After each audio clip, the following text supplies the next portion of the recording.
So one thing I've learned in my younger days that has really inspired me is to be open to knowledge and new experiences, to seek to understand why things are the way they are, and to make an informed decision. I must give my parents credit here because I didn't grow up rich, but they would try for us to have new experiences, try new sports like golf, know my country. They would encourage reading, watching documentaries on nature, various cultures, how things work, even art. At one point in time, my father brought wire and pliers to bend the wire and wanted us to make figures out of them just to be creative. I'm excited about two things currently: garment construction and learning to play the clarinet. Honestly, seeing a piece of fabric turn from just a blank canvas into a garment amazes me every single time. Like, for somebody, they may be seeing a simple skirt, or they may be seeing a skirt that looks really nice, but they don't understand the amount of creativity and the hours that went into making. I'm amazed when I could see the same fabric that I would have used to create one style be used by somebody else to create another, and just based on the cut and the stitch, it could go from elegant to casual, vice versa. On faith, I would say I'm still learning, but I've learned that God won't allow me to be given an opportunity or be placed in a space where He won't take me through the challenging parts. When I finished my bachelor's, I wanted to move on and do a graduate program. So I began looking for scholarships. And I found one that would allow me to do distance learning. How would I pay for this course of study? So I didn't continue with the application. However, they called and encouraged me to continue. Now, this course of study had to be paid for in Great Britain pounds. So understand the exchange rate happening here. It's like 10 to 1. One of the stipulations was that I had to be employed as well to do the program. So a month before classes began, I actually got a job.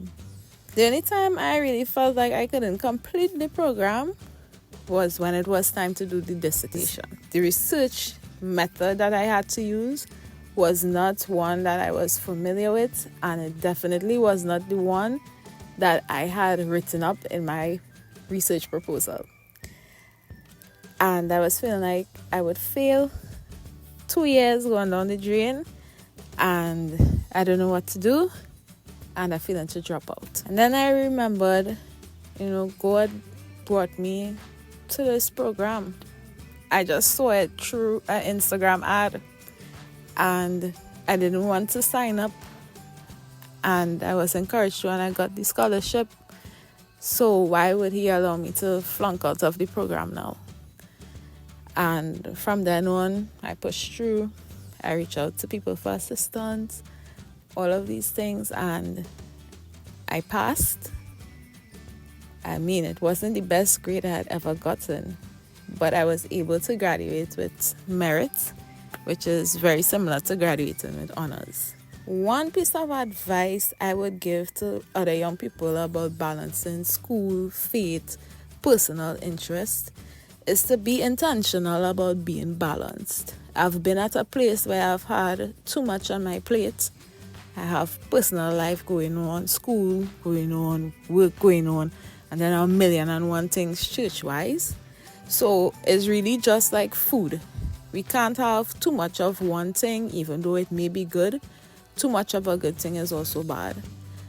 And if we are lacking something, then just like with food and nutrients, we need to be willing to put in more of what we need. So be willing to serve in church. The skills that you gain there prepare you for other aspects of life. Simple things like being a superintendent, a secretary, a clerk. It translates into your academic life and into your career. And Other persons might be there struggling, trying to figure out how to get this done, and you're breezing through based on something you learned from serving in church. I would also say read your Bible. It has a lot of cool stories in there, things that apply to all aspects of life. Stuff that will probably rival any TV series that you could think of because it actually happened. Like when you're reading it, you're like, wow, this is crazy. And then the reality hits you that it is also a true account. Even that very sus story Saul required David to provide when he was to marry Saul's daughter Michal. Look it up, read the Bible. Most importantly, see how the Bible can be applied to your everyday life and make it practical. That is what I would say would guide any youth to having a balanced life.